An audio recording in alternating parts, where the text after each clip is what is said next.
விழுப்புரம் அருகே சிலிண்டர் ஏற்றி சென்ற வாகனம் கவிழ்ந்து விபத்திற்குள்ளானது.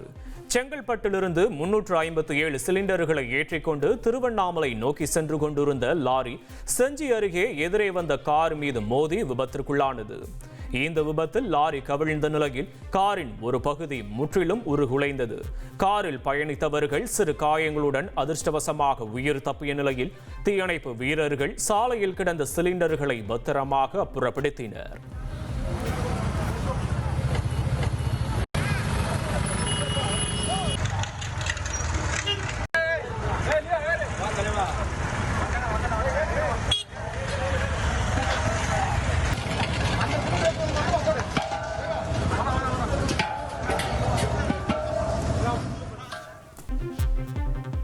நாடாளுமன்ற குளிர்கால கூட்டத்தொடர் தொடங்கியுள்ள நிலையில் எதிர்க்கட்சியினரின் தொடர் அமளியால் மக்களவை நாள் முழுவதும் முடங்கியது.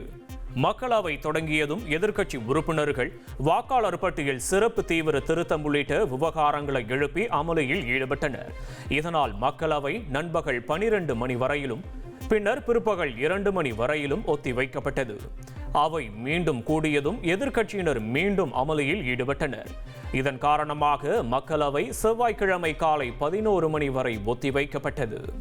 நாடாளுமன்ற மக்களவையில் எதிர்க்கட்சியினரின் கடும் அமளிக்கு நடுவே மணிப்பூர் மாநில சரக்கு மற்றும் சேவை வரி திருத்த மசோதா நிறைவேற்றப்பட்டது. மணிப்பூரில் தற்போது குடியரசுத் தலைவர் ஆட்சி அமலில் இருப்பதால் அம்மாநிலத்திற்கான சட்ட மசோதாக்களை நிறைவேற்றும் அதிகாரம் மத்திய அரசிடம் உள்ளது. சமீபத்தில் ஜிஎஸ்டி சீர்திருத்தம் மேற்கொள்ளப்பட்டு வரிகள் குறைக்கப்பட்டுள்ள நிலையில் அதனை மணிப்பூரில் செயல்படுத்தும் வகையில் மக்களவையில் நிதியமைச்சர் நிர்மலா சீதாராமன் சட்ட திருத்த மசோதாவை அறிமுகம் செய்தார். பிற்பகலில் அவை கூடியதும் எதிர்க்கட்சியினர் தொடர் அமளியில் ஈடுபட்டதால் பெரிய அளவில் விவாதங்கள் ஏதுமின்றி குரல் வாக்கெடுப்பு மூலம் இந்த மசோதா நிறைவேற்றப்பட்டது. இனி செல்லும் இடமெல்லாம் செய்தி.